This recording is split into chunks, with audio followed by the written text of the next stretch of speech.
हम लोग बच्चों फैमिली थेरेपी पढ़ रहे थे। आवाज आ रही है बच्चों आपको मेरी?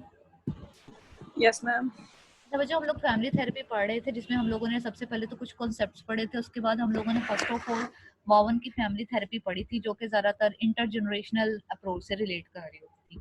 तो उससे रिलेटेड हम लोगों ने टेक्निक्स पढ़ी थी, उसके क्या क्या गोल्स हैं उनके बारे में पढ़ा था।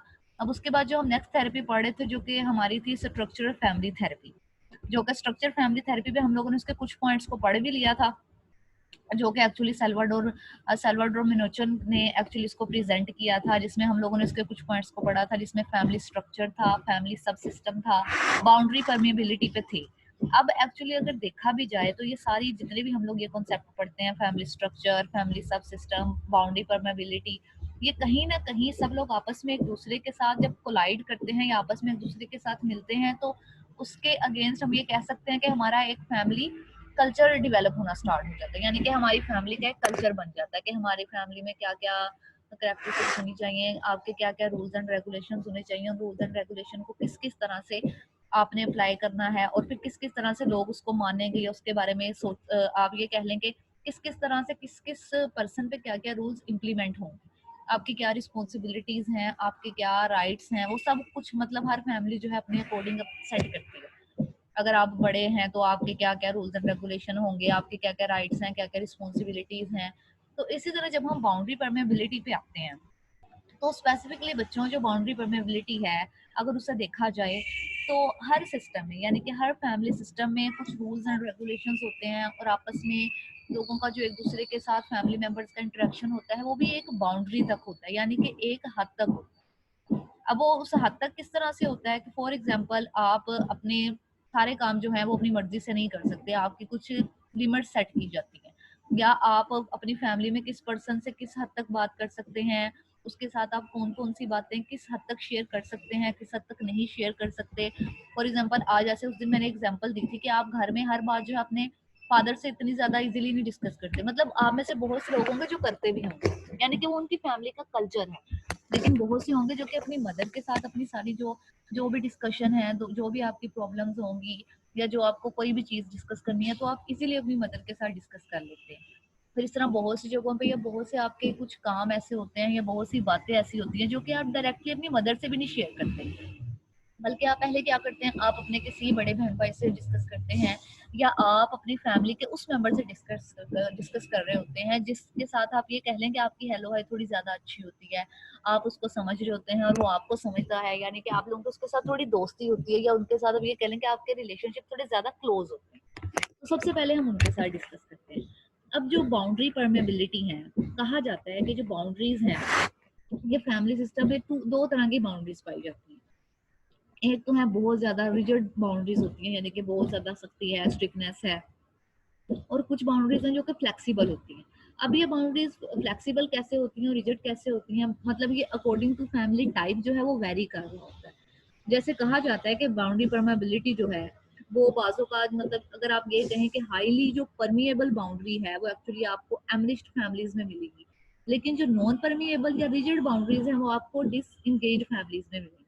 अब बच्चों परमिएबिलिटी का मतलब, जैसे हम लोगों ने उस दिन भी पढ़ा था कि परमिएबल का मतलब होता है कि आपको कुछ काम करने की इजाजत दी जाती है, और कुछ कामों पे आपको ये बता दिया जाता है, या रूल्स एंड रेगुलेशन के अकॉर्डिंग कहा जाता है कि आपकी लिमिट, आपकी हद किस तक है। जी बच्चों, बच्चों मुझे कुछ कह रहे हैं? No ma'am. मुझे लगा शायद मुझसे कुछ पूछ रहे हैं, यानी कि आपकी मैम इस वो हद किसी का तक माइक ऑन हुआ था। अच्छा, यानी कि इस हद तक आप ये काम कर सकते हैं, और आपको इतने काम की इजाजत है। फॉर एग्जाम्पल जब आप छोटे होंगे, अगर आपका स्कूल का ट्रिप है, अगर वो सिर्फ एक सिटी के या इंटर सिटी ट्रिप है, यानी कि आपने सिटी के अंदर ही किसी जगह पे जाना है, तो हो सकता है आपके घर वालों ने बहुत इजीली आपको इजाजत दे दी। लेकिन उसके बाद हो सकता है कि आपका कोई कॉलेज का या किसी और जगह का, यूनिवर्सिटी का कोई ट्रिप हो, यूनिवर्सिटी का तो खैर आया नहीं अब तक, चले कॉलेज का कोई ट्रिप हुआ हो जिसमें उन्होंने कहा हो कि आपने मरी जाना है 2-3 दिन के लिए, या आपने इस्लामाबाद स्टे करना है 2-3 दिन के लिए, तो वहां पे कहा गया है कि आपने नहीं जाना। अब आपके लिए मतलब वो बाउंड्री सेट थी कि एक जगह पहले आप लोग ट्रिप पे चले गए, वहां पे आपको कोई रोक टोक नहीं है, आपको इजाजत दे दी गई है। लेकिन अब वही ट्रिप है, मतलब आपका एक एजुकेशनल ही ट्रिप है कि आप अपने दोस्तों के साथ जाना चाह रहे हैं, लेकिन क्योंकि वो इलाका दूर है, या वहां पे आप 2-3 दिन रह रहे हैं, अब वो आपकी फैमिली में उन चीजों की इजाजत नहीं है, तो आप वो नहीं कर सकते। तो ये होती है बच्चों बाउंड्री परमिएबिलिटी। अब अगर कहा जाता है, जैसे अभी उन्होंने कहा कि जो हमारी हाईली फ्लेक्सिबल बाउंड्रीज हैं वो पाई जाती हैं एमिनिस्ट फैमिली में, और जो रिजिड बाउंड्री हैं वो पाई जाती हैं डिसएंगेज फैमिली में। अब इन दोनों फैमिलीज में डिफरेंस क्या होता है? बच्चों एनमेशमेंट फैमिली एक्चुअली वो फैमिली होती है जिसमें जो सब मेंबर्स हैं ना, फैमिली मेंबर्स, वो आपस में एक दूसरे के साथ बहुत ज्यादा क्लोज भी होते हैं, और क्लोज इन द सेंस मतलब पॉजिटिव सेंस में एक दूसरे के साथ क्लोज होते हैं। यानी कि अगर फैमिली के किसी मेंबर को किसी डिफिकल्टी का सामना करना पड़ रहा है, किसी आप ये कह लें कि प्रॉब्लम को फेस करना पड़ रहा है, तो उस प्रॉब्लम को वो सिर्फ अकेला नहीं फेस कर रहा, बल्कि बाकी सारे फैमिली मेंबर्स भी उसके साथ उस प्रॉब्लम को फेस करने के लिए, उस प्रॉब्लम को ओवरकम करने के लिए उसका साथ दे रहे होते हैं, उसके साथ काम कर रहे होते हैं। और आपस में अगर आपका, और इसी तरह आप आपस में एक दूसरे के साथ ये कह लें कि बाजुकात ये जो अटैचमेंट है आपस में एक फैमिली मेंबर्स के दरमियान, वो बहुत ज्यादा एंशियस भी हो जाती है। यानी कि बाज औकात फैमिली के किसी एक मेंबर के साथ अगर कोई प्रॉब्लम है, अब बाकी सब लोग जब उस प्रॉब्लम को इतना ज्यादा आप ये कह लें कि फील कर रहे हैं या अपने ऊपर ले रहे हैं, तो ऑब्वियसली वही प्रॉब्लम जो है उन्हें भी किसी ना किसी तरह से अफेक्ट करने लग जाती है।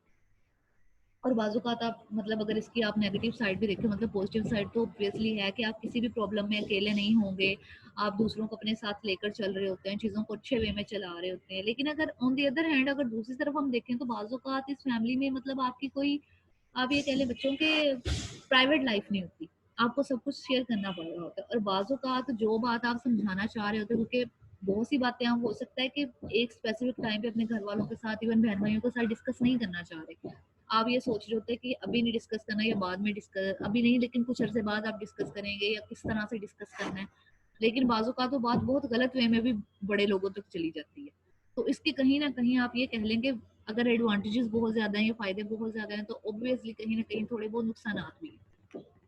अब जहाँ पे एनिमेशमेंट फैमिलीज होती हैं, वहां पे लोग ऑब्वियसली आपस में जब इतने ज्यादा क्लोज होंगे, तो वहां पे बाउंड्रीज में फ्लेक्सिबिलिटी होती है कि आप अगर कोई काम कर रहे हैं या बहुत सी बातों पे आपको इतना ज्यादा डांटा नहीं जाता है, आपकी बहुत सी rules and regulations according to your wishes जो है वो पेरेंट्स भी पूरा कर रहे होते हैं। फिर बाजू अगर पेरेंट्स ना भी मान रहे हो, तो कोई बड़ा बहन भाई है वो आपके लिए कहीं ना कहीं सिफारिश कर देता है, या उसको लग रहा होता है, या बाजुकात घर में कोई ना कोई बहन या भाई ऐसे होते हैं जो कि पेरेंट्स के बहुत ज्यादा आप ये कह लें बच्चों क्लोज होते हैं। आप पेरेंट्स को, आप ये कह लें कि पेरेंट्स को वो बच्चे बड़े अच्छे लग रहे होते हैं, शायद वो पढ़ने में बहुत ज्यादा अच्छे होते हैं या बहुत ज्यादा ओबीडियंट होते हैं, या कुछ भी होता है कि वो उनकी हर बात मान लेते हैं। अब ये जरूरी नहीं होता कि इस तरह से बात मानी जाए तो वो सिर्फ बड़े बहन भाई ही हो घर के, बाजुकात दरमियान वाले भी हो सकते हैं, छोटे भी हो सकते हैं, यानी कि कोई भी फैमिली मेंबर हो सकता है।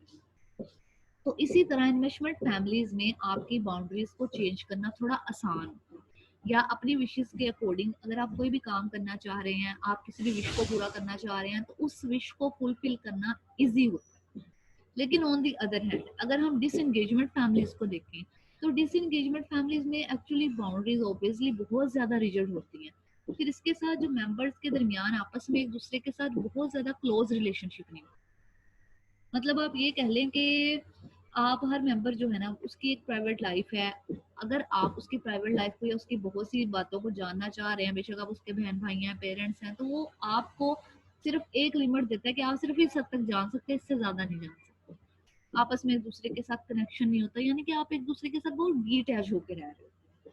और कहा जाता है कि वहां पे जो आपकी अटैचमेंट होती है ना वो अवॉइडेंट होती है, यानी कि आप एक दूसरे की बहुत सी प्रॉब्लम्स में एक दूसरे को अवॉइड कर रहे होते हैं। जैसे अगर आपको घर में पता लगे, अगर आप अगर जॉइंट फैमिली सिस्टम में रह रहे हो, अब जॉइंट फैमिली सिस्टम में क्या होता है कि आप एनमेशमेंट फैमिलीज में रह रहे होते हैं, आप ट्राई, लेकिन वहां पे कहीं ना कहीं डिसएंगेजमेंट फैमिलीज भी होती हैं। वहां पे अगर एक ही एज के बहुत से कजन आपस में रह रहे हो, तो उनकी बातें एक दूसरे से ज्यादा छुपी हुई नहीं होती, कि कहीं ना कहीं वहां पे ये तासुर होता है या ये कॉन्सेप्ट बना लिया जाता है कि इन सबको एक ही स्कूल में जाके पढ़ना चाहिए, इन सबको एक ही जगह पे जाकर ट्यूशन पढ़नी चाहिए, हो सकता है कि सब्जेक्ट भी एक जैसे ही चूज करने चाहिए।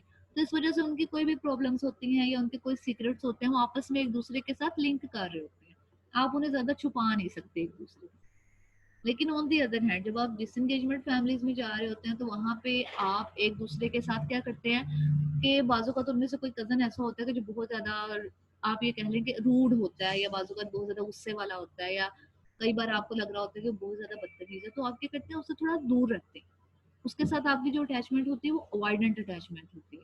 आपको लग रहा होता है कि जी हम वहां पे बल्कि बहुत ज्यादा आप ये वाला मुहावरा भी यूज कर रहे होते हैं कि अपनी इज्जत अपने हाथ होती है, तो हम उससे सिर्फ उस तक की बात करेंगे कि वो हमारी बात को समझ सके, और उसने भी आपको सिर्फ एक लिमिट तक की इजाजत दी होती है कि आप उससे एक लिमिट के अंदर रह के बात कर सकते हैं, अपनी परेशानियां शेयर कर सकते हैं, उससे ज्यादा नहीं कर सकते। तो ये दोनों फैमिलीज हैं, मतलब ये दो स्टाइल, सेम फैमिलीज के स्टाइल के अकॉर्डिंग हमारी जो बाउंड्री की परमिएबिलिटी है वो चेंज हो जाती है। समझ आ गया बच्चों इसका बाउंड्री परमेबिलिटी का? BS 8? Yes, yes, ma'am. आ रही है. चलें ठीक है, शुक्र है बच्चों। जहां से भी ना समझ लगे प्लीज फौरन से पूछ लीजिएगा। अच्छा बच्चों, जो नेक्स्ट कॉन्सेप्ट था अकॉर्डिंग टू सल्वाडोर, वो था अलाइनमेंट्स एंड कोलिशंस। यानी कि फैमिलीज के दरमियान बाजुकात, मतलब ठीक है हम लोगों ने बाउंड्रीज के बारे में भी बात की है, इन चीज़ों के बारे में बात की, लेकिन बाजुकात फैमिली जो है, ऑब्वियसली जब हम फैमिली का नाम लेते हैं तो हमारे माइंड में एक कॉन्सेप्ट आता है कुछ ऐसा, मतलब ग्रुप ऑफ मेंबर्स होते हैं जो कि आपस में एक दूसरे के साथ बहुत ज़्यादा कनेक्टेड होते हैं। नो डाउट कि फैमिलीज में बहुत से लड़ाई झगड़े भी हो रहे होते हैं और बहुत से मसले मसाइल हो रहे होते हैं, लेकिन उन मसले मसाइल के अलावा भी, उन मसलों के अलावा, उन मसाइलों, जो भी मसाइल होते हैं उनके अलावा भी आपस में वो कहीं ना कहीं एक दूसरे के साथ मिल के रहते हैं। आप ये कह लें कि उनका आपस में एक कोलिजन होता है आपस में एक दूसरे के साथ। अगर हम आप देखें अलाइनमेंट्स और कोलिशंस में, अलाइनमेंट्स, अब यहाँ पे जो दो आपके सामने कॉन्सेप्ट आपको नजर आ रहे हैं अकॉर्डिंग टू सल्वाडोर, अलाइनमेंट्स वो कहते हैं कि अलाइनमेंट्स एक्चुअली वेज होते हैं कुछ ऐसे कि फैमिली मेंबर्स आपस में एक दूसरे के साथ ज्वाइन कर लेते हैं अगेंस्ट अनदर फैमिली मेंबर। जैसे बाजू का तो घर में बहन भाई होते हैं ना, कि जो छोटे बहन भाई, अगर किसी और भाई बहन भाई की कोई ऐसी बात पता चल गई है छोटे होते कि लग रहा है कि जी अब इससे वो बात अगर हम पेरेंट्स को बता देंगे तो वो उसको डांट पड़ेगी, तो आप क्या कहते हैं कि उसे बहुत ब्लैकमेल कर रहे होते हैं दो तीन और लोग मिलके, कि अगर तुमने मेरा ये काम ना किया या तुमने मेरी ये बात ना मानी तो मैं फौरन अम्मी को बता दूंगी या अब्बू को बता दूंगा। और उसे भी पता होता है कि अब उसकी कोई, आप ये कह लें कि वीक पॉइंट हाथ लगा होता है, तो आपकी बड़ी मौजी होती है उस वक्त, आप उससे अपनी मर्जी से काम करवा रहे होते हैं, उसकी बहुत सी बातों को सुन ही नहीं रहे होते, या किसी ना किस तरह से सारी चीजें आप साथ लेकर चल रहे होते हैं। तो इसी तरह अलाइनमेंट्स में, यानी कि आपस में मिल के, आप आपस में एक दूसरे के साथ, आपस में एक दूसरे को ज्वाइन करके अगेंस्ट, मतलब किसी और पर्सन के अगेंस्ट हो जाते हैं। और इसकी वजह से कहीं ना कहीं फैमिलीज में ऑब्वियसली बहुत से मसले मसाइल भी होते हैं। यानी कि अगर कोई पर्सन है कि घर में बाकी सब लोग आपस में एक तरह के हैं, या उन सबकी आदतें एक जैसी हैं, उनके हॉबीज एक जैसे हैं, उनकी इंटरेस्ट आपस में एक दूसरे से मिलती जुलती हैं, तो वो आपस में ऑब्वियसली उनका एक बहुत अच्छा पेयर बन जाता है। लेकिन ऑन दी अदर हैंड, अगर कोई ऐसा पर्सन है, मतलब या कोई ऐसा फैमिली मेंबर है जिसकी आदतें उनसे मिलती नहीं है, या आप ये कहने बच्चों के जिसकी हॉबीज उन जैसी नहीं है, या उसको वो चीजें नहीं पसंद जो उन्हें पसंद है, तो वो क्या करेगा, वो वहां पे उस, मतलब अगर वो कोई बात कहता है या वो अपने कोई विश बताता है या अपनी कोई हॉबी शेयर करते हैं, तो बाकी लोग, क्योंकि उनकी एक जैसी चीजें, तो वो बाजुकात, मतलब हम सबके साथ ऐसा होता है फैमिली में, हम क्या करते हैं कि बाजुकात हम दूसरों का मजाक उड़ा रहे होते हैं। अब इवन हमारे अपने बहन भाइयों का भी, अपने कजन्स का भी, और बाजुकात क्या होता है कि वो हमारा मजाक उड़ाने लग जाते हैं कि अच्छा तुमने तो ये काम कर दिया, तुम अगर अच्छा तुम्हें ये नहीं पसंद तो इट मीन तुम पता नहीं क्या हो या इस तरह से हो। तो इसी तरह की जो बातें हैं बाद फैमिलीज में, वो भी एक कॉन्फ्लिक्ट पैदा कर देती है। एक पर्सन है, मतलब एक छोटा बच्चा है, अगर आप शुरू से उसको इस तरह की बातें कहेंगे करेंगे, ये बार बार सुनेगा, तो ऑब्वियसली क्या होगा कि आहिस्ता आहिस्ता जैसे जैसे वो बड़ा होता जाएगा, वो क्योंकि वो बात जो है उसकी चाइल्डहुड से स्टार्ट हुई है, लेकिन बड़े होते तक वो उसके लिए एक बहुत बड़ी प्रॉब्लम बन जाती है। और वही प्रॉब्लम जो है आहिस्ता आहिस्ता उसकी मेंटल कैपेसिटी पे या मेंटल कैपेबिलिटी पे या उसकी इमोशनल स्टेबिलिटी पे एक क्वेश्चन मार्क क्रिएट कर देती है।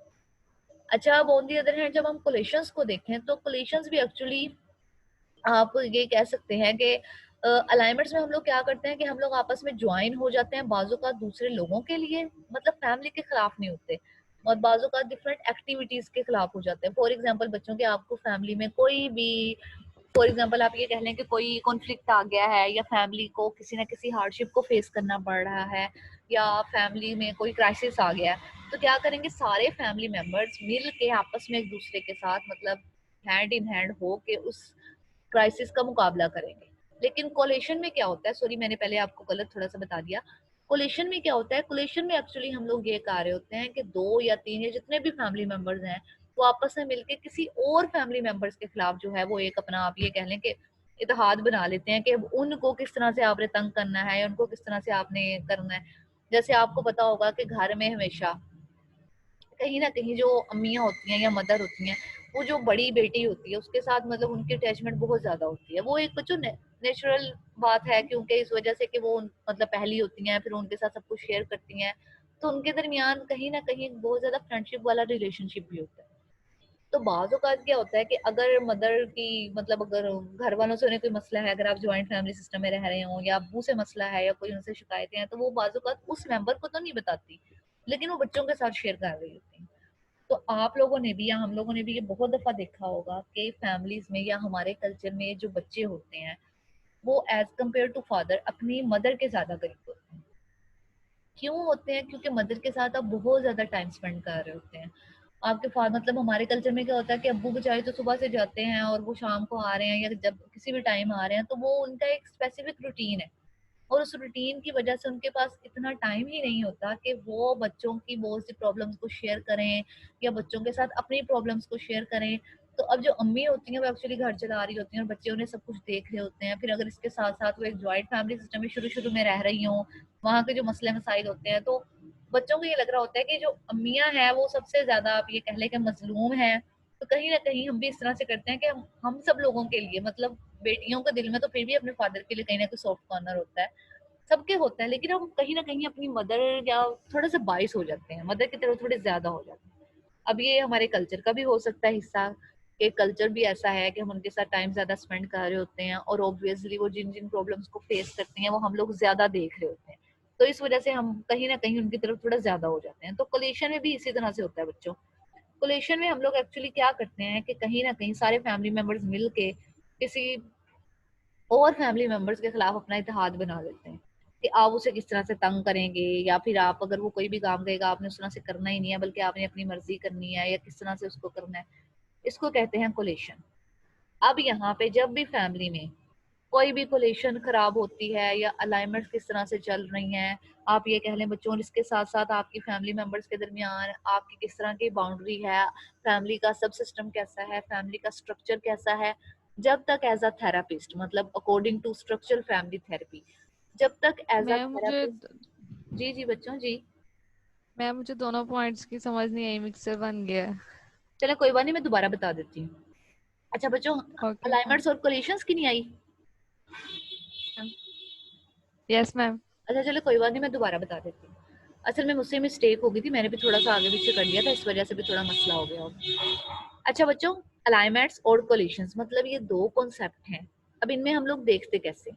अलाइनमेंट्स का मतलब होता है कि अलाइनमेंट्स एक्चुअली कुछ वेज या आप ये कह लें कि एक्टिविटीज होती हैं कि जिनमें जिनके अकॉर्डिंग, फॉर एग्जांपल फैमिली में अगर कोई क्राइसिस आ गया, आपका कोई इकोनॉमिक क्राइसिस हो सकता है या इसके अलावा फैमिली किसी और परेशानी को फेस कर रही है, या आपके घरों में मतलब जैसे भी फैमिली में कोई भी मसले मसाइल हो सकते हैं कि घर में मतलब भाई का बाहर किसी के साथ झगड़ा हो गया और वो झगड़ा घर तक पहुंच गया, वो मतलब ओबियसली वो आपके लिए क्राइसिस है। या अम्मी बहुत ज्यादा बीमार हो गई हैं एकदम, या मतलब ऐसी क्राइसिस जो कि फैमिली मेंबर्स के आपस में एक दूसरे के साथ लिंक नहीं कर रहे होते, बल्कि वो किसी ना किसी एक्टिविटी के साथ लिंक कर रहे होते हैं। यानी कि ऐसा क्राइसिस जो कि ऑन दी होल सारे फैमिली मेंबर्स को किसी ना किसी वे में अफेक्ट कर रहा हो। ठीक है। अब ऐसे क्राइसिस के अगेंस्ट सारे फैमिली मेंबर्स अपने सारे कॉन्फ्लिक्ट्स भूल के, आपस में आपकी जो भी लड़ाइयाँ हो, बेशक आपके जो भी मसले मसाइल हैं उनको भूल के, जब आप लोग आपस में एक दूसरे के साथ मिल के उस क्राइसिस को फेस कर रहे होते हैं, या आपस में एक दूसरे के साथ मिलके आप स्ट्रेटजीज बना रहे होते हैं कि हमने इस क्राइसिस को कैसे ओवरकम करना है, कैसे चीजों को ठीक करना है, किस किस पर्सन की क्या क्या रिस्पॉन्सिबिलिटी है। तो जब आप इस तरह से आपस में एक दूसरे के साथ मिल रहे होते हैं या आपस में एक दूसरे के साथ हैंड ज्वाइनिंग कर रहे होते हैं, तो इसको कहते हैं अलाइनमेंट्स। अब समझ आ गई है अलाइनमेंट की? यस मैम आ गई। फॉर एग्जाम्पल बच्चों, आपने बहुत दफा देखा होगा कि आप मतलब आप में से मे भी कोई ना कोई ऐसा पर्सन भी हो घर में कि अगर कभी मतलब अगर आपको आप में से किसी को भी घर में किसी ना किसी इकोनॉमिकल क्राइसिस का कभी ना कभी अल्लाह ना करे सामना करना पड़ा हुआ हो, तो आपने देखा होगा कि अगर आप एक जॉइंट फैमिली सिस्टम में रह रहे हैं, या चले अगर जॉइंट फैमिली सिस्टम में नहीं भी रह रहे, आप एक अकेले घर में रह रहे हैं, अब अब्बू को कोई क्राइसिस का सामना करना पड़ेगा, जी दुकान बंद हो गई है, या चले ऑफिस से कोई मसला हो गया या कोई भी मसला हो गया चले, तो आप सब लोगों ने क्या किया? अगर आप सब लोग एक दूसरे के साथ मिल गए हैं, आप सब लोगों ने अपनी रिस्पॉन्सिबिलिटीज बांटना स्टार्ट कर दी है। आपने ये सोचा कि चले हम लोग अब खर्चा थोड़ा कम कर लेंगे, हम लोग इस बार जो है वो ज्यादा सूट नहीं बनवाएंगे, मतलब सब बहन भाई है, मतलब इवन वो छोटा है घर में, वो बड़ा है घर में, कोई भी है, नो डाउट। उसके बगैर आप जितना कर सकते हैं, जब आपस में मिल के आप इस तरह की, आप ये कह लें कि स्ट्रेटजीज बना रहे होते हैं उस क्राइसिस को ओवरकम करने के लिए, तो उसको कहते हैं अलाइनमेंट्स। ठीक है, ये तो है अलाइनमेंट जिनमें फैमिली मेंबर्स आपस में एक दूसरे के साथ ज्वाइन होते हैं, लेकिन उस क्राइसिस के अगेंस्ट। अब ऑन दी अदर हैंड जो हमारा दूसरा कॉन्सेप्ट था वो था कोलिशन। कोलेशन क्या होती है बच्चों? जैसे आप लोगों ने अगर बहुत दफा, अगर आप लोगों न्यूज सुनते हो या आते जाते सुन ही लेते होंगे न्यूज, न्यूज में आपने बहुत दफा देखा होगा कि पॉलिटिकल पार्टीज एक दूसरे को कह रही है, तो स्पेसिफिकली जो गवर्नमेंट में होती हैं कि फलां जो पार्टी है वो हमारी कोलिशन पार्टनर है, या फलां पार्टी है वो हमारे कोलिशन पार्टनर्स हैं। जैसे अगर पीटीआई वो ये बोले कि जो एमक्यूएम है वो हमारी कोलिशन पार्टनर है कराची में, और इसके अलावा अगर बोले कि यहाँ पे जो मुस्लिम लीग काफ है वो हमारी कोलिशन पार्टनर है पंजाब में। कोलिशन पार्टनर में क्या होता है कि कुछ लोग आपस में मिलके किसी और लोगों के खिलाफ, मतलब वो भी, अब देखिए अगर पॉलिटिकल पार्टीज की ही मैं एग्जांपल दूं, तो पॉलिटिक्स जो है वो फॉर एग्जांपल एक फैमिली है। ठीक है, पॉलिटिक्स एक फैमिली है और फैमिली मेंबर्स हैं सारी पॉलिटिकल पार्टीज। अब इनमें से कुछ पॉलिटिकल पार्टीज जब आपस में एक दूसरे के साथ हैंड ज्वाइनिंग कर लेती हैं against the third party, for example PTI जो है उसने एमकेएम को भी साथ मिला लिया है।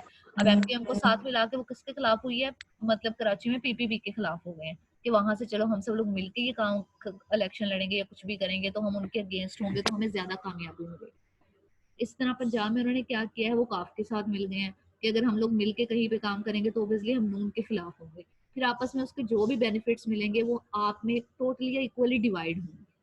अब इसी तरह फैमिली मेंबर्स में क्या होता है कि बाज औकात कोई दो बहन भाई ऐसे होते हैं जिनकी एक्टिविटीज एक जैसी होती हैं चलें, या उनका एज गैप भी ज्यादा नहीं होता आपस में, आप ये कह लें कि उनके हॉबीज भी एक जैसे होते हैं, तो वो लोग मिलके क्या करते हैं किसी और पर्सन के खिलाफ, या कोई बहन भाई मतलब किसी न किसी बहन भाई से उनकी नहीं बन रही है, या वो फलां बहन भाई उन्हें पसंद नहीं है, उन्हें लग रहा होता है कि वो फलां बहन भाई जो है वो अम्मी अब्बू का बहुत चमचा है, या अम्मी अब्बू की हर बात जो है, या हमारी बहुत सी जो ऐसी बातें जो कि नहीं बतानी अम्मी अब्बू को वो अब तक पहुंचा देता है, तो वो उसके खिलाफ एक आपस में मिल जाते हैं कि अब हम उसको तंग करेंगे। अब हम ये देखेंगे मिलके, हम आपस में एक दूसरे की जो भी बातें हैं या आपस में एक दूसरे की जो भी सीक्रेट्स हैं वो नहीं किसी और के सामने जाकर उनको लीक आउट नहीं करेंगे, बल्कि हम दोनों मिलके उसके सीक्रेट्स को देखेंगे कि जो वो अम्मी अब्बू से छुपा रहे हैं हम वो बताएंगे। यानी कि फैमिली मेंबर्स में से कुछ मेंबर्स आपस में मिलके फैमिली मेंबर के ही किसी और मेंबर को उनके अगेंस्ट हो जाते हैं। ठीक है, अब समझ आई बच्चों? Yes ma'am. मैम। क्लियर हो गया? नहीं हुआ तो मैं दोबारा बता देती हूँ। मैम क्लियर है। चलिए ठीक है। दीका तुम्हारा हो गया? हाँ हो गया। अच्छा बच्चों, मैम ये लेक्चर कब तक होंगे? 10 बजे तक भैया। नहीं नहीं 10 बजे ओहो, होगा क्या? पूरा बेहोश हो जाएगी। बच्चों मैंने आपका सिर्फ एक वैसे लेक्चर आज लेना है, मैं कल 2 लेक्चर लूंगी। मैम मैम मेरा ये मतलब नहीं है, मैं ये कह रही हूँ कि खत्म नहीं होने लेक्चर हमारे। बच्चों कहाँ खत्म होने हैं, 31 अगस्त तक कर दिया उन्होंने। मैम हम बट मैम, जी मैम तब तक हम सिलेबस पढ़ते जाएंगे। जी नहीं बच्चों, अब आप मुझे भी कुछ पढ़ाएंगे। अपनी जो आपको, मैंने, मुझे याद है कि मैंने किसी तारीख में कुछ सी पुरानी सदी में आपको शायद कोई असाइनमेंट्स भी दी थी। मैम कौन सी? कुछ लोगों मैम हम को उस सदी में थे ही नहीं। मैंने टॉपिक्स असाइन, मैम हमारी तो याददाश्त अब वाले जमाने में है। लेकिन ऐसा पिछली जदीद याद दौर है। उसको भी थोड़ा सा ले आए वापस। मैम लेक्चर आप खत्म करेंगी ना तो फिर हम लोग वो कर लेंगे। बच्चों आप, मैम हमारी प्रेजेंटेशंस कब से स्टार्ट होंगी? जी क्या प्रेजेंटेशंस कब से स्टार्ट होंगी? बच्चों आप कहते हो तो मैं कल से प्रेजेंटेशन स्टार्ट कर देती हूँ। मैम नो स्टार्ट मैम कर इतनी कोई जल्दी नहीं है। अच्छा बच्चों, हम ऐसा करते हैं कि हम लोग ना ये वाला चैप्टर एंड करके उसके बाद आप सब लोग प्लीज याद कीजिए कि मैंने किन किन ग्रुप्स को असाइनमेंट दी हुई थी, तो मुझे बता दें फिर जो रह गए हैं, ताकि मैं उनको भी टॉपिक असाइन कर दूं। और उसके बाद हम लोग ये करते हैं कि उसके बाद हम लोग नेक्स्ट वीक से स्टार्ट कर देते हैं अपनी। सच मैम मेरी तो हो गई थी सोशल, वो जो मैंने हायरार्की बनाई थी एंजाइटी पे। जी आयशा लोगों की तो हो गई थी, एक ग्रुप की मुझे हुई याद ही नहीं है अभी तक। मेरी और शहर की हुई मैम थी। हमें टॉपिक मिले हुए हैं मैम, तो हम लोग कोई बात नहीं, मैं टॉपिक दूंगी फिर आप। आयशा ग्रुप में चेक कर लेते हैं, आई होगी पिक्चर वगैरह। सिर्फ नहीं आयशा मेरे लोगों की हुई है मेरा बच्चों, मुझे मुझे और याद है किंजा सिर्फ को आयशा मैम ने लोगों की दिया ही था। हुई थी। तो मैंने मैंने असर्टिवनेस ट्रेनिंग के बारे में दी थी। मैम इसमें दो लोग हैं। दो बच्चों, दो लोग थे शायद, दो लोग ही थे, दो लोग ही थे। इसी मैम तरह मैंने अकेली नहीं दी थी। तो कुछ लोगों को जी मैम, दो ही थे, दो लोग। हिना आपको तो शायद मैंने दी थी ब्रीदिंग एक्सरसाइजेस, यस मैम, मुझे याद आ रही है मैंने थेरेपी कुछ किस किस को क्या क्या दिया की था। जो एक्सरसाइज थी वो थी मेरी। मैम लेकिन मैंने मैम दे मुझे वो दी थी। थेरेपी दी थी, अब याद नहीं कौन सी है, मुझे लिखी होगी, वहां से देख लो। कहीं लिखी हो मुझे और आपने, किंजा को जो दिए थे। आपने नोट किया हो कहीं वहां चेक कर लीजिएगा एक मैम बार। मैंने किया था, मेरे पास मुझे पड़ी दे हो, दिए। मैं ढूंढ लूंगी। चलें एक बार आप दोबारा से ट्राई कर लीजिएगा, फिर हम ऐसा करेंगे कल ये डिस्कस कर लेंगे, फिर आपकी जो प्रेजेंटेशन है वो नेक्स्ट वीक से स्टार्ट कर लेंगे। Okay ma'am. चलें ठीक है। अच्छा बच्चों, ये तो थे सारे जो कॉन्सेप्ट थे स्ट्रक्चरल फैमिली थेरेपी के, जो कि हम लोगों ने देख लिए हैं। होप सो आपको समझ भी आ गए होंगे। अगर आपको कोई नहीं समझ आया होगा तो डोंट वरी, मैं आप लोगों को दोबारा से करवा दूंगी। अब स्ट्रक्चरल फैमिली थेरेपी में बच्चों, जब हम एक्चुअली अगर देखा जाए कि अब इसके क्या गोल्स होते हैं, तो इसका गोल मतलब आप लोगों को जब कॉन्सेप्ट बता रहे होते हैं ना, तो कॉन्सेप्ट कहीं ना कहीं हमें खुद ही हाईलाइट कर रहा होता है कि इस फैमिली के क्या गोल्स हो सकते हैं या इस थेरेपी के क्या गोल्स हो सकते हैं। स्ट्रक्चरल फैमिली थेरेपी एक्चुअली ज्यादातर जो फोकस करती थी बच्चों, वो प्रेजेंट सिचुएशन पे कर रही होती थी कि फैमिली के अंदर प्रेजेंटली कौन कौन सी सिचुएशंस हैं और प्रेजेंटली फैमिली जो है वो किन सिचुएशन की वजह से प्रॉब्लम को फेस कर रही है और किन किन प्रॉब्लम को किस किस तरह से फेस कर रही है। फैमिली की प्रेजेंटली मतलब अब कौन कौन सी बाउंड्रीज हैं, स्ट्रक्चर किस तरह से चल रहा है, फैमिली के अंदर सब सिस्टम कौन कौन से किस किस तरह से वर्क कर रहे हैं, फैमिली मेंबर्स के आपस में क्या कोलिशंस हैं, या अगर कोई क्राइसिस आई था उसके अगेंस्ट किस तरह से अलाइनमेंट्स की थी। मतलब कि सारा फोकस सिर्फ और सिर्फ आपकी प्रेजेंट सिचुएशन पे है। ये सिचुएशन बनी कैसे उस पर फोकस उनका बाद में जाता है, लेकिन फर्स्टली वो ये सोच रहे होते हैं कि हम लोग पहले जो अब की सिचुएशन है उसको किस तरह से ओवरकम कर पाएंगे। ठीक है। अब स्ट्रक्चरल फैमिली थेरेपी की हम जब कुछ टेक्निक्स देख लेते हैं कि कौन कौन सी टेक्निक्स जो है वो स्ट्रक्चरल फैमिली थेरेपी किस। जी जी जी बच्चों। मैम मेरी वो जो थेरेपी थी वो पीएमआर थी। बच्चों मुझे आवाज नहीं आ रही, थोड़ा ऊंचा बोले। मैम पीएमआर थी, प्रोग्रेसिव मसल रिलैक्सेशन ट्रेनिंग वाली जी जी थेरेपी जी थी जी मेरी। Muscle relaxation techniques. तो क्या हुआ, मतलब चले आपको याद है, जिन लोगों को याद है ना वो एक दफा बता दीजिएगा कल के लेक्चर में। कल 2 लेक्चर हैं आपके बच्चों, तो इंशाल्लाह ताला कल हम ये डिस्कस कर लेंगे। मैम आपके साथ 2 क्लासेस हैं? बच्चों कल 1 क्लास है, लेकिन मैंने कल वाली क्लास नहीं ना ली, तो वो मैं कल ले लूंगी। अच्छा ठीक है। मतलब आपकी क्लास 3 बजे ही होगी, तो पहले फॉर एग्जांपल हम 40 मिनट्स की मीटिंग कर रहे होते हैं, तो वो दोबारा से ज्वाइन कर लेंगे। ओके मैम, कोई मसला नहीं। अच्छा बच्चों, अब स्ट्रक्चरल फैमिली थेरेपी की कुछ टेक्निक्स होती हैं। अब फर्स्ट ऑफ ऑल जो फैमिली थेरेपी की टेक्निक है वो आपके सामने आपको नजर भी आ रही है, फैमिली मैपिंग।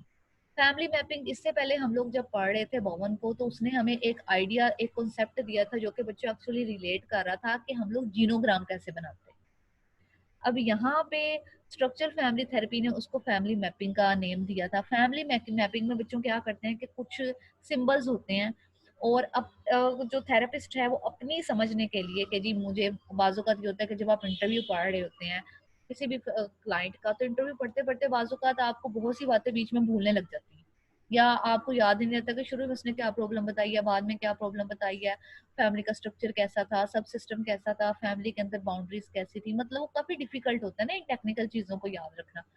तो एक्चुअली सेल्वाडोर ने ये सोचा कि एक्चुअली कुछ सिंबल यूज करने चाहिए कि जब आपके सामने एक मैप बन जाएगा तो उस मैप को देख के आपको सिंबल्स के अकॉर्डिंग ज्यादा इजीली याद रहेगा और पता भी चलेगा कि फैमिली के अंदर रिजिड बाउंड्रीज हैं, फैमिली के अंदर डिफ्यूज बाउंड्रीज हैं, एफिलिएशन किस तरह की है, कॉन्फ्लिक्ट किस तरह से रेज कर रहे हैं, कोलिशन कैसे है, ओवर इन्वॉल्वमेंट किस तरह से है। अब इन सब चीजों के उसने कुछ ना कुछ सिंबल असाइन किए थे। अब ये सिंबल आपको अपनी स्क्रीन में सामने नजर भी आ रहे हैं कि अगर रिजिड बाउंड्री होगी तो उसकी सिंबल आपको एक क्लियर लाइन नजर आ रही है, थोड़ी सी बोल्ड भी की हुई है, और उसके बाद अगर क्लियर बाउंड्री होगी तो वो इस तरह से होगी। WhatsApp ग्रुप 'ਚ ਐਦਾਂ ਪਈ ਰਹਿੰਦੇ ਆ ਜਿਵੇਂ ਪੈਂਚਰ ਵਾਲੀ ਦੁਕਾਨ ਤੇ ਪੁਰਾਣੇ ਟਾਇਰ ਪਏ ਹੁੰਦੇ ਆ, ਨਾ ਸਾਲੇ ਕੋਈ ਵੀਡੀਓ ਪਾਉਂਦੇ क्या ਆ हो गया ਨਾ आपस ਕਿਸੇ में? ਨੂੰ ਹੈਲੋ ਹਾਈ ਕਰਦੇ ਆ, ਬਸ ਚੁੱਪ ਕਰਕੇ मुनज़्ज़ा ਲੋਕਾਂ ਨੂੰ इसको ਵੇਖੀ बंद ਜਾਣਗੇ। कर। मुनज़्ज़ा किधर चली गई सॉरी है?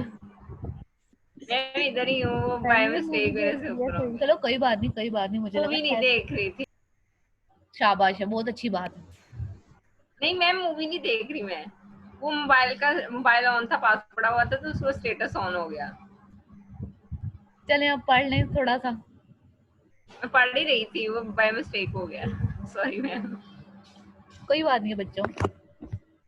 अच्छा चलें बच्चों, अब आपके सामने अब आपको ये नजर तो आ ही रहा होगा कि इस तरह से कुछ सिंबल्स हैं।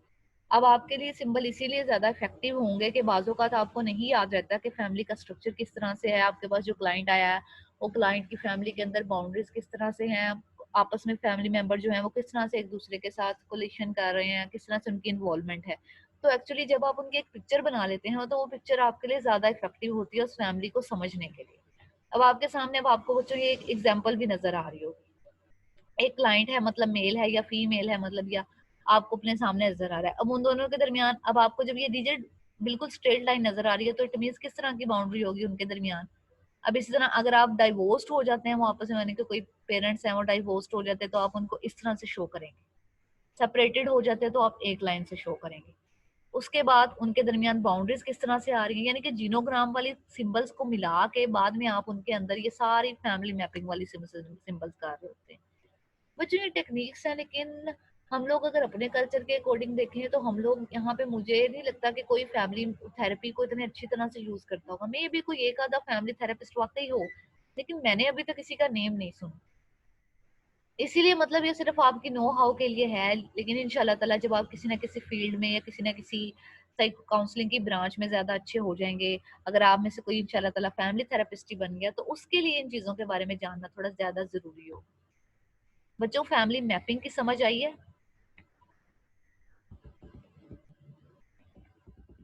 BS 8th। यस मैम आ गई है। एकदम सारे पता नहीं कहाँ जाके सो जाते हैं आप लोग। मैम वो सिंबल्स ही हैं इसके तो बताए हुए कि जी जी सिंबल्स ही हैं बच्चों, सिंबल्स ही हैं। मैम वो आ गई है समझ। अच्छा बच्चों उसके बाद है अकोमोडेटिंग एंड ज्वाइनिंग। अकोमोडेटिंग और ज्वाइनिंग में एक्चुअली ये होता है कि आप अपने फैमिली, मतलब आपके पास एक क्लाइंट आया है, आपने उसकी इंटरव्यू लिया, आपको उसके बारे में कुछ चीजें पता चल रही हैं। अब आप ऑब्वियसली आपका फोकस क्या होता है कि आपने उसकी करंट सिचुएशन को, जो कि उसके लिए प्रॉब्लम क्रिएट कर रही है, उसको ओवरकम करना है, किसी ना किसी तरह से उसको सोल्व आउट करना है। उस चीज को सोल्व आउट करने के लिए जरूरी है कि ऑब्वियसली आप उस चीज को चेंज करें या उस सिचुएशन को चेंज करें।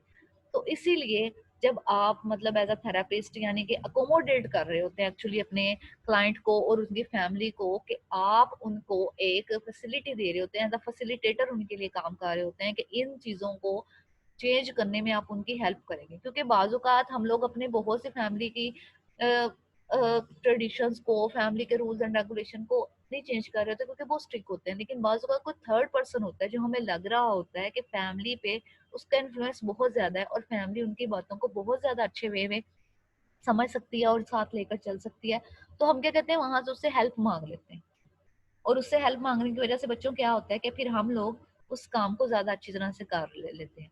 अब इसी तरह अगर एक क्लाइंट आपके पास आया और उसके लिए फैमिली का कोई रूल है, रेगुलेशन है, ये कोई भी बात है प्रॉब्लमेटिक है, लेकिन वो ये बात अपनी फैमिली को नहीं बता सकता क्योंकि फैमिली शायद आपस में उसका इंटरेक्शन ज्यादा अच्छा नहीं है या उसकी कही हुई बात फैमिली के लिए इम्पोर्टेंट नहीं है। तो ऑब्वियसली जब वो जाता है एक थेरेपिस्ट के पास, तो थेरेपिस्ट को अकोमोडेट कर रहा होता है कि किस तरह से उन चीजों को वो चेंज करेगा। और ऑब्वियसली जब आपने चीजों को चेंज करना है तो उससे पहले जरूरी है कि आप सारे फैमिली मेंबर्स को ज्वाइन करें। वहां पे आप उनसे इन्फॉर्म्ड कंसेंट भी ले रहे होते हैं, आप उन्हें सारा अपनी नो हाउ भी दे रहे होते हैं कि एक्चुअली साइकोलॉजिकली एजुकेट भी उन्हें कर रहे होते हैं कि आपका जो पर्सन है उसे ये मसला है और उस मसले को सोल्व करने के लिए मैं आया हूँ और इस तरह से हम उसे सोल्व करेंगे।